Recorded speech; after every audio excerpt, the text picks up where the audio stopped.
You know that little piece of plastic a lot of people put over their license plate? It seems harmless, right? Maybe a good way to keep the plate clean.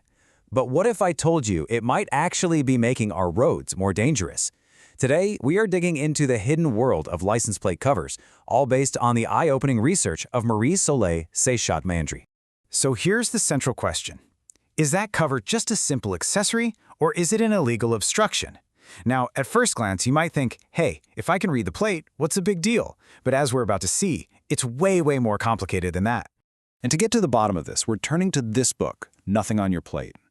In it, the author makes a really compelling and seriously well-researched case that these common car accessories are a much bigger problem than pretty much any of us realize. All right, so first up, we've got to tackle what the book calls the clear cover fallacy. This is basically the huge gap between what most of us think is legal and what the law actually says. And believe me, that gap has some pretty major consequences. So what is the clear cover fallacy? It's this simple idea. Hey, the cover's see-through, so it can't possibly be an obstruction. It sounds logical, it feels right. But according to the research, it's a total misunderstanding of the law. And it's pretty much where all the problems start. And this slide just lays it out perfectly.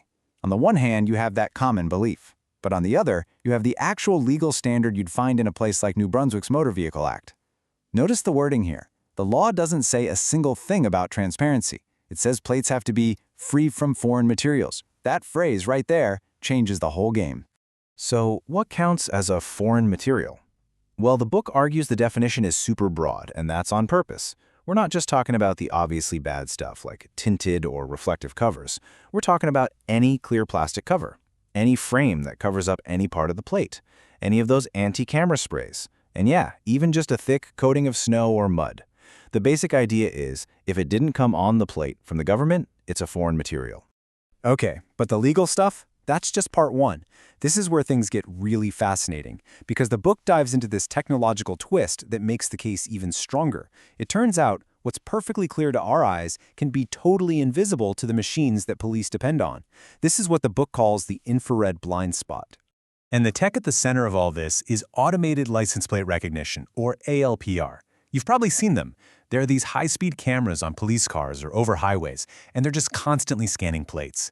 They are an incredibly powerful tool for police, letting them spot stolen cars, check for Amber Alerts, you name it, all in an instant. So how do they work? It's actually pretty simple. First, the camera blasts the plate with a flash of infrared light, which is totally invisible to you and me. That light hits the plate's special reflective surface and bounces right back to the camera. Boom! The camera gets this perfect, high-contrast picture that a computer can read instantly.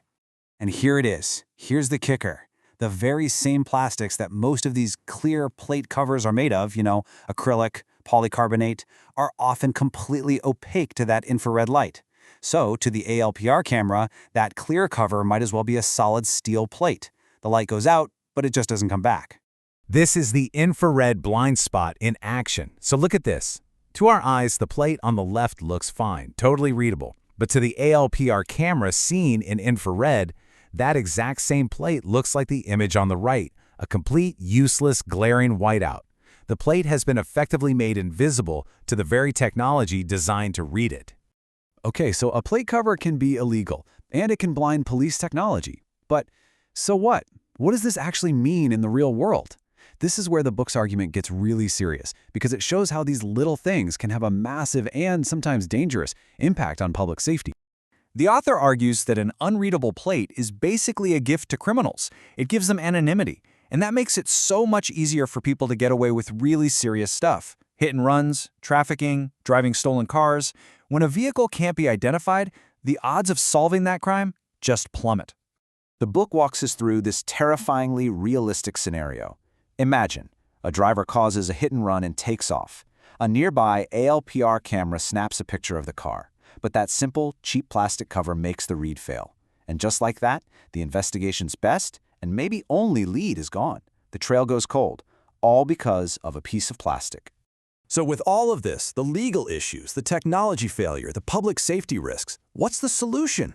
Well, the book proposes a really simple, really direct principle. It's called the Nothing on Your Plate doctrine. And the doctrine is exactly what it sounds like. The only legal way for a license plate to be on a public road is with absolutely nothing on it. No covers, no frames blocking the letters, no dirt, no snow, nothing. Full stop. And this is a really important point the author makes. This isn't about writing some brand new law. The book argues the laws we need are already there, the ones that say plates have to be free from foreign materials. This doctrine is just a call to actually understand and enforce the rules we already have. So how do you make people listen? Well, the book's answer is simple. You make it hurt the wallet. This table here shows the proposed new fine schedule. So for a simple clear cover, the fine could jump from around $172 to $500. For an anti-camera cover, even more. The idea is to make the fine a real deterrent, not just a slap on the wrist. So after looking at all the arguments from nothing on your plate, the law, the tech, the safety, we're left with this one big question. Is it possible that one of the simplest, most effective keys to making our roads safer has been hiding in plain sight this whole time, on the back of millions of cars?